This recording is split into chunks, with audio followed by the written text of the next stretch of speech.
Oh man, we're back with Invincible. It really didn't feel like a long time since I did a video on this.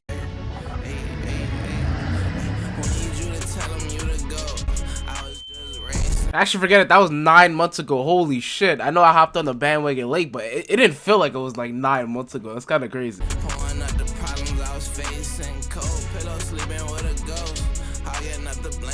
Anyways, Invincible Season 3, woo! Invincible always seems to impress me on what we get to in the subject matter for whatever season that we're talking about, whether that be the relatability of other characters from them having loving relations with their family or not having loving relations with their family. Their love life, their struggles, their embodiment of the human spirit, and how strong it can really be. Wait, am I talking about myself? Which leads me to firstly talk about Mark.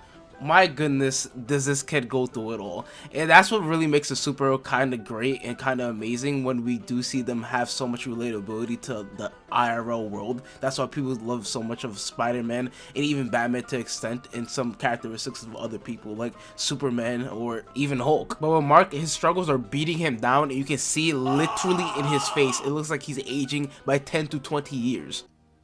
I'm tired.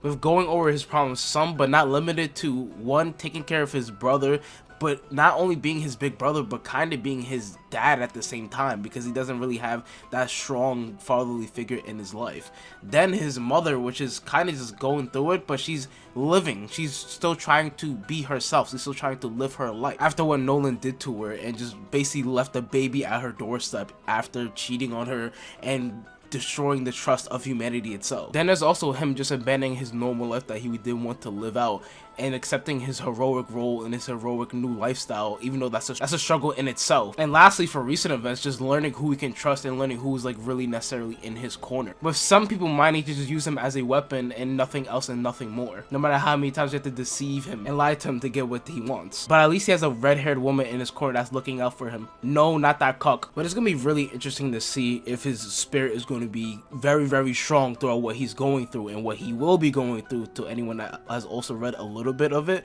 bare minimum, only read a little bit of it. I haven't read fully of it, just a little bit ahead. But just seeing him hit the fuck it button and what would happen once he hits that fuck it button, because everyone has a limit, and once you reach that limit, who knows what could fucking happen. Speaking of fuck it button, I might as well just talk about Cecil. Oh my goodness, Cecil, he's a character in himself. He literally has that ideology of, what do you want to do? Do you want to save the world, or do you want to be a good guy? And Cecil doing the most government shit ever, just taking anyone that's done anything horrific and just using them for the sanctity of humanity, or using them just for his own needs, basically. With him having the fear of, one, the Viltrumites, but two, also the fear of Invincible. Now, it's completely fair why he does feel like that, and why it's completely fair he has these safe protocols to be like, okay, to get these people out of here.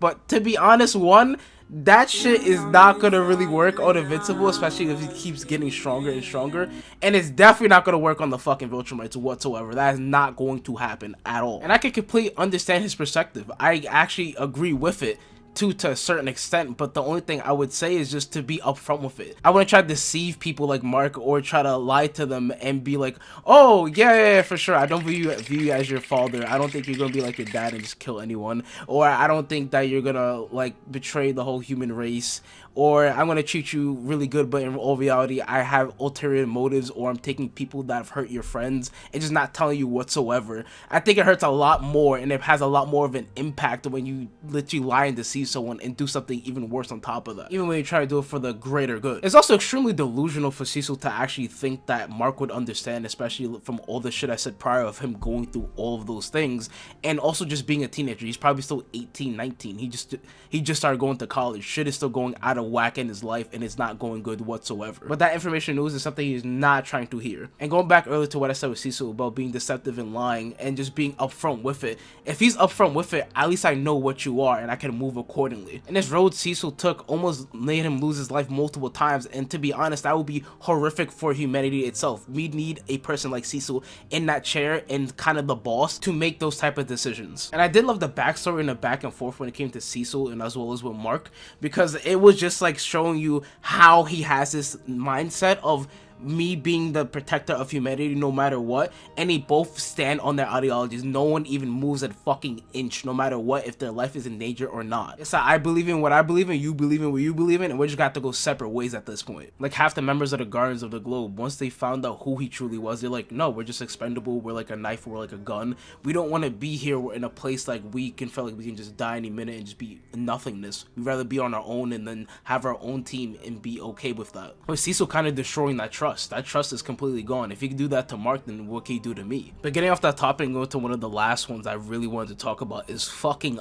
Oliver. Oliver himself, he is just like his father. The sins of the fathers fall to the son. He literally is a Viltrumite through and through. Anything that has been done for his sake of his own humanity, even though obviously he doesn't really have that, but I don't know, just trying to give him a more human-esque approach does not work whatsoever. With anything being told to him, he does the opposite every single time. He does what he wants to do, and that true nature of him being a Viltrumite doesn't come through unless no one is around and seeing his true nature. His true nature is him wanting to kill these people, him wanting to have at least a bit of more skewed version of a Viltrumite, and still wanting to help people semi, but in a completely fucked state of just straight up killing people no matter what the reason is. With this in the end just feeling like Debbie and Mark are just fighting a losing battle. I feel like Oliver is just a lost cause, and he's like a ticking time bomb that will soon blow up in everyone's face if left unchecked. Almost like it's the real threat that Cecil should be looking at the whole time. Someone also want to talk about that's like kind of like the ultimate strategist right now is Rudy. Rudy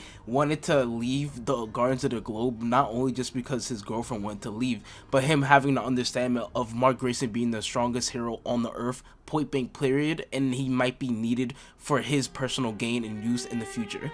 And that makes me very interested in what Rudy's going to be doing in the future, because it seems like Rudy's also kind of morally great in a sense, because obviously he's been working with villains here and there to get what he wants, and sometimes even semi-weird decision making. But Invincible has been very good. I highly suggest it to anyone out there that's been watching it or should be watching it right now. It's very, very good. So I would say for you to watch it, like, comment, subscribe, and I'll see you guys in the next one. Goodbye!